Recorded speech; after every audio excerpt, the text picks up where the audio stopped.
Me quedé enganchado con esa convocatoria para el Día de la Filosofía y acá estamos con el amigo Rodo Negri, meta a filosofar. Filosofía barata y zapatos de goma, ¿eh? Era. Bueno, estábamos hablando de los años del nacimiento de esa filosofía barata y zapatos de goma, ¿no? El nacimiento del gran rock nacional y todo eso. ¿Cómo estás, Rodo? Buen día. Buenos días a todos los oyentes, buenos días a Juan, buenos días a Germán, buenos días a todos. Yo no sé si era filosofía barata, porque La Voz del Pueblo no es filosofía barata, La Voz del Pueblo es filosofía.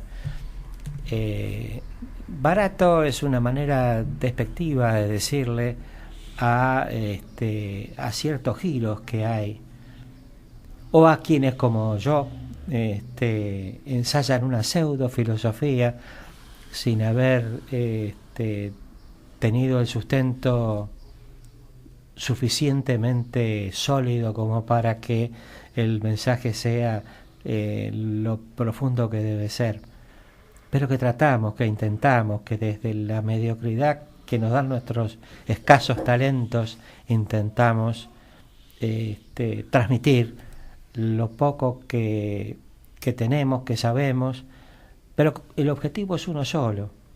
Primero, transformarnos en una buena persona, y segundo, hacer pensar a los que nos escuchan. Si no logramos eso, yo me siento un fracasado.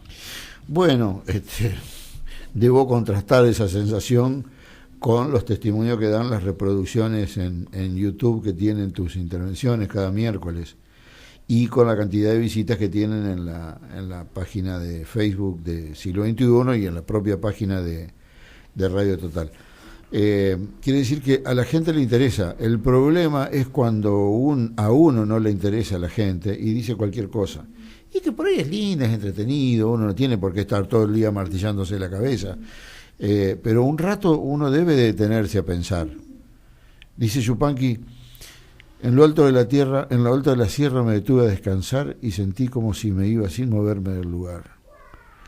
Los ojos se me perdieron en aquella inmensidad y me olvidé de mí mismo, tanto mirar y mirar. De pronto me ha preguntado la voz de la soledad si andaba buscando el cielo, y yo respondí: quizás. El cielo está dentro de uno y está el infierno también. El alma escribe sus libros, pero ninguno los lee.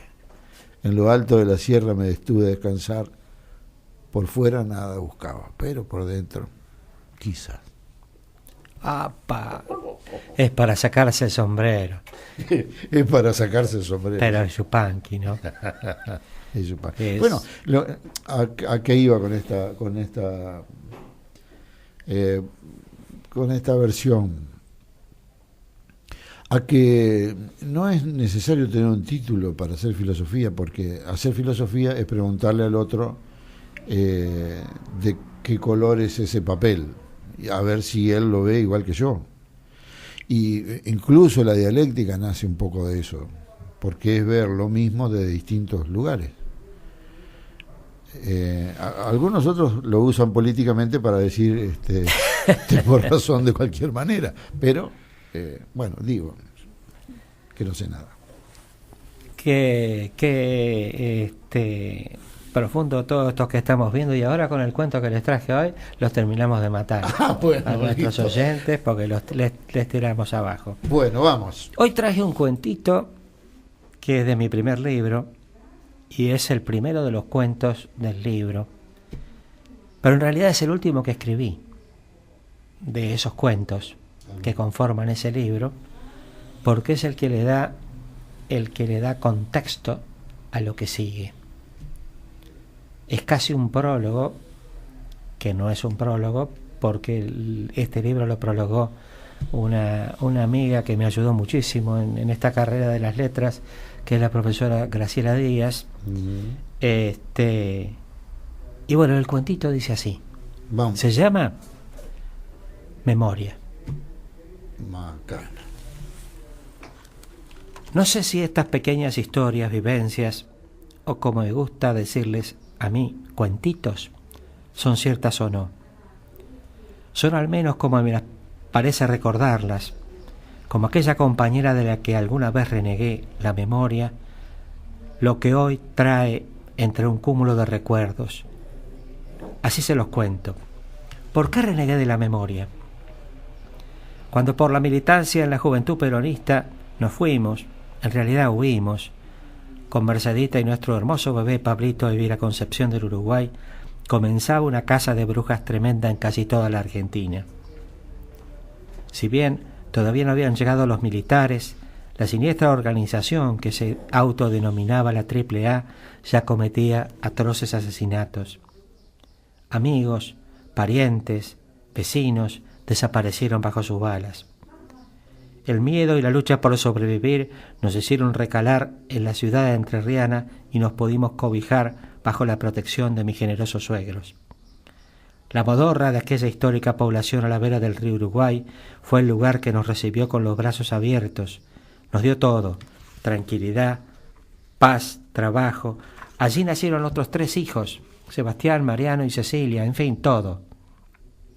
Si bien amo a La Plata que me vio nacer, mi lugar en el mundo es aquí, en las orillas del río de los pájaros, donde tanta gente nos tendió su mano amigable y desinteresada, donde construimos nuestra vida.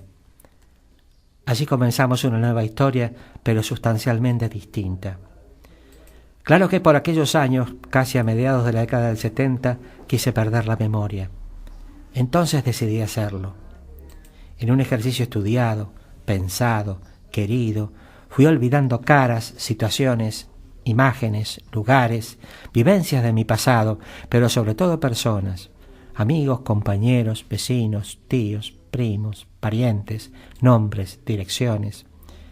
El hecho de caer atrapado por las patotas o bandas que fueron policiales o militares no solo hacían temer por la vida propia de la familia, sino también por el hecho de mencionar nombres. Solo eso podía costarles la vida a cualquiera que uno pudiera mencionar. Recordar era tremendamente peligroso. Entonces había que olvidarlo todo. Por momentos, lo que habíamos vivido en cuanto a terror y a violencia en La Plata era tan diferente a lo que, al menos así nos parecía a nosotros, se respiraba en la tranquila ciudad siestera de Entre Ríos. Pero quedaron muchas cosas en el camino. Más allá de los puntales que eran mamá y papá, también otros afectos, parientes, vecinos, amigos, en fin, muchas cosas, demasiadas. Así que, por ejemplo, el ejercicio natural campechano de reunirse con amigos de la infancia, ex compañeros y recordar anécdotas, repasar cosas, reírnos juntos, en fin, de todo lo vivido, al menos para mí, fue siempre un imposible. Nunca tuve un ambiente cálido donde compartir experiencias con quienes las vivimos juntos. El ambiente era otro, distinto, difícil, peligroso.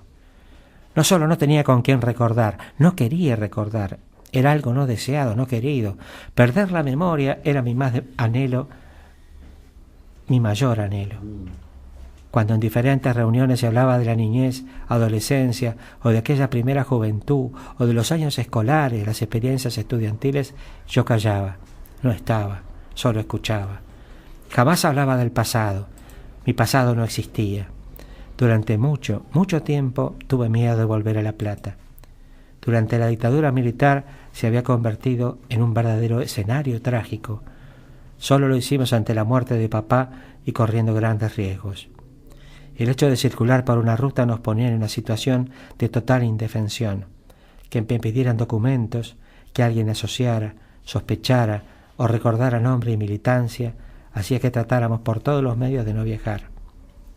Cuánto costó aquel ejercicio, cuánto dolió, pero cuánto deseo para lograrlo. Recuerdo que comenzaba las cartas con Uruguay y la fecha. Mamá las guardaba sin sobre, así que por lo menos si alguno las encontraba pensaría en primera instancia que estaba en la República Oriental. No hablar, no recordar, vivir sin pasado. Fueron años en que ese tremendo ejercicio fue practicado minuto a minuto, situación tras situación, en forma sistemática y jamás olvidado por ese motor que lo impulsa, el miedo. Recién cuando después de la derrota de Malvinas se retornó a la democracia, se fueron empezando a ahuyentar muy de a poco los temores, los fantasmas siniestros, pero ya era tarde para recuperar todo lo perdido. Aún así, durante mucho tiempo tuve miedo de volver a La Plata. Los recuerdos de la muerte de tantos y tantos compañeros, amigos y conocidos me abrumaban. Lo que más me ayudó fue la presencia de mamá, todavía viva ahí en La Plata, y después de su partida, que nuestros hijos comenzaran a estudiar en la universidad de aquella mi perdida ciudad. Así poco a poco me fui reencontrando. El miedo fue reemplazado muy lenta y progresivamente por una nostalgia enorme y un cariño desmesurado por lo que allí había quedado abandonado, lo que había sobrevivido. Quizás esta pequeña introducción sirva para comprender algunos de los relatos que compartiré luego. Recuperar, reconstruir, retornar, amar, recordar. El esfuerzo es totalmente inverso. Tal vez por eso y porque la vida es como es, vuelven a mi mente como fugaces recuerdos hechos, situaciones, experiencias, sensaciones, que no sé si fueron tal como me aparecen, como se presentan ante mí, o son parte de mi imaginación, solo una ficción que genera mi mente, una mentira que el tiempo convirtió en verdad o una mezcla de ambas cosas.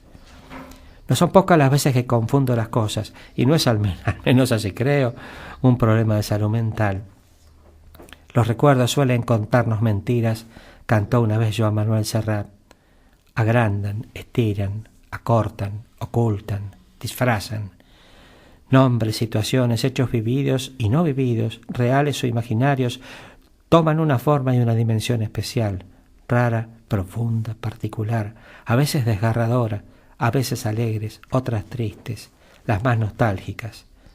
De una u otra forma, estos cuentitos no pretenden ser una recopilación histórica, no son historia, no podrían serlo, solo que hasta ahora pude reunir de mis recuerdos, como un imposible rompecabezas donde las piezas no terminan nunca de encajar, donde faltan o sobran algunas, un rompecabezas que jamás podré terminar de armar, son mis fantasías. Ahora, ¿por qué ahora? Tal vez por la edad, por la aparición de mis primeros nietos, no sé en realidad por qué, pero aparecen ahora y no antes. Quien sabe la necesidad de contar, de recordar, me ayuda a recuperar aquella antes repudiada memoria, o quizás sea una trampa que ella misma, que ha resucitado en mí, vuelve para vengarse. Tal vez por ese deseo de sobrevivir a través de las generaciones que nos suceden, de compartir, de hacer saber, al menos con quienes tenemos cerca, a quienes les podamos importar o a quienes se puedan interesar por aquel mundo que vivimos, que hoy no existe más, que se desvaneció, que parece tan lejano y que hoy no sé si alguna vez existió. Uno se despide insensiblemente de pequeñas cosas, lo mismo que un árbol que en tiempo de otoño se queda sin hojas. Al fin la tristeza es la muerte lenta de las simples cosas, esas cosas simples que quedan doliendo en el corazón. Uno vuelve siempre a los viejos sitios donde amó la vida, y entonces comprende cómo están de ausentes las cosas queridas. Por eso, muchacho, no partas ahora soñando el regreso, que el amor es simple y a las cosas simples las devora el tiempo. Demórate aquí en la luz mayor de este mediodía, donde encontrarás con el pan al sol la mesa tendida.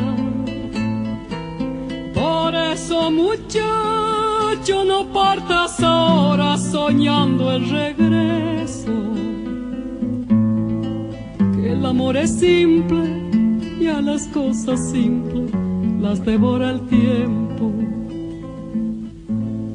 Uno vuelve siempre a los viejos sitios donde amó la vida.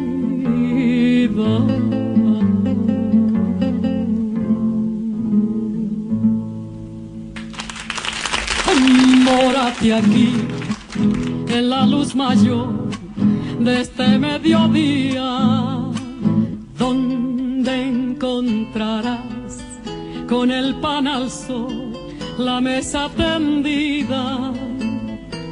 Por eso, muchacho, no partas ahora soñando el regreso,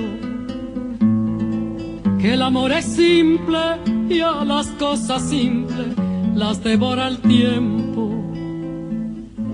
Uno vuelve siempre a los viejos sitios donde amó la vida.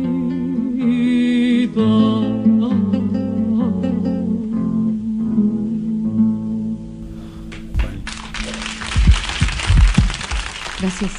Bueno, no, gracias a usted, doña Mercedes. La nacida un 9 de julio.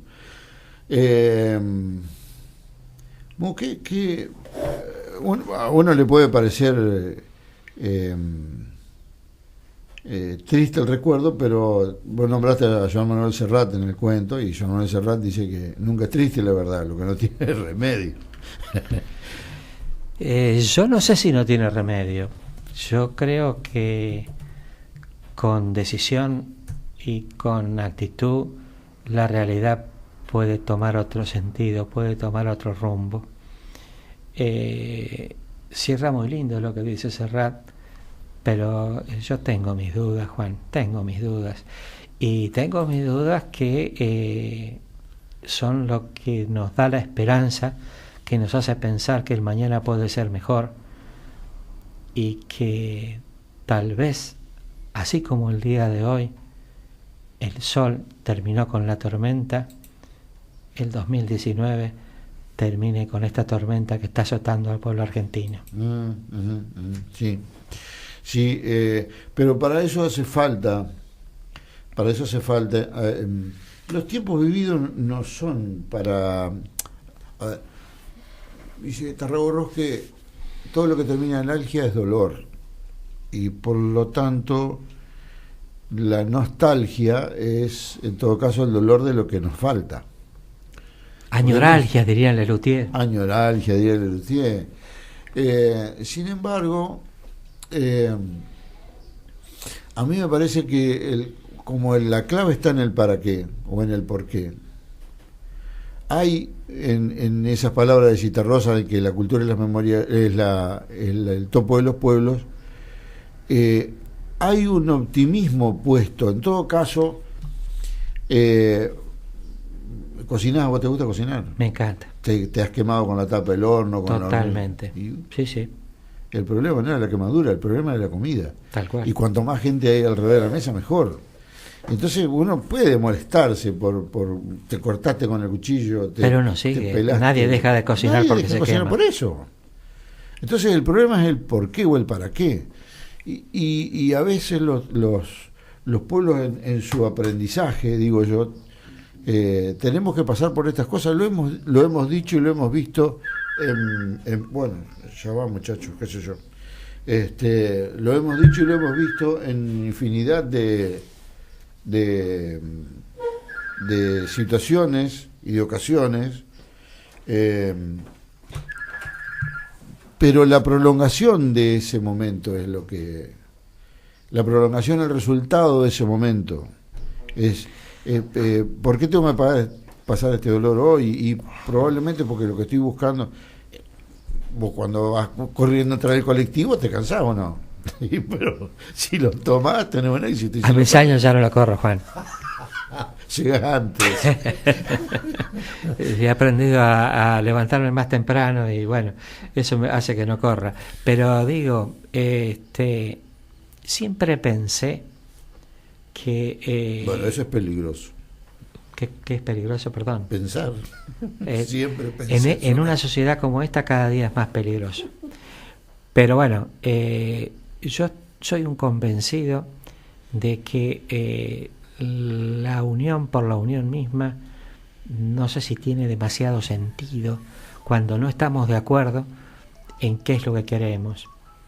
Si hay una cosa que me enseñó el servicio militar, acá entre nosotros me enseñó bastante poco, pero yo tenía un teniente, Tacchini, que me dejó un recuerdo imborrable.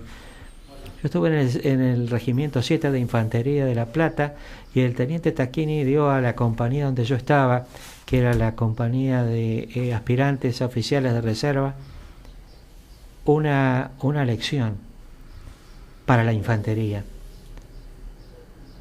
Cuando uno está en una trinchera, primero lo que tiene que hacer es ver a dónde va a ir. Es el objetivo, a dónde voy. Después el camino que tengo que recorrer, por dónde voy a ir, por la izquierda, por la derecha, por el centro. Esa es la estrategia.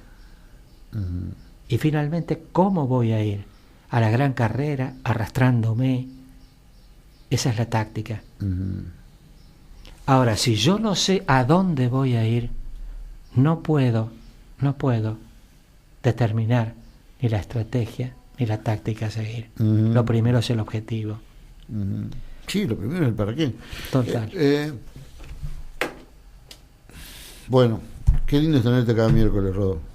Me alegro. Sí. Yo paso un momento muy agradable contigo, con Gastón y con la evidentemente la audiencia también. Concepción nos llamaron por todos los medios posibles en este momento. Eso habla de que hemos sido más que dos. Yo les agradezco o más que tres, en este caso, profundamente y de todo corazón, y me despido hasta el miércoles que viene, si Dios así lo permite. Hasta el miércoles que viene, porque hay un para qué. Bueno, muchas gracias. Bueno, Rodolfo Negri en la radio. La Asociación Bancaria presentó la entrevista en Concepción Siglo XXI.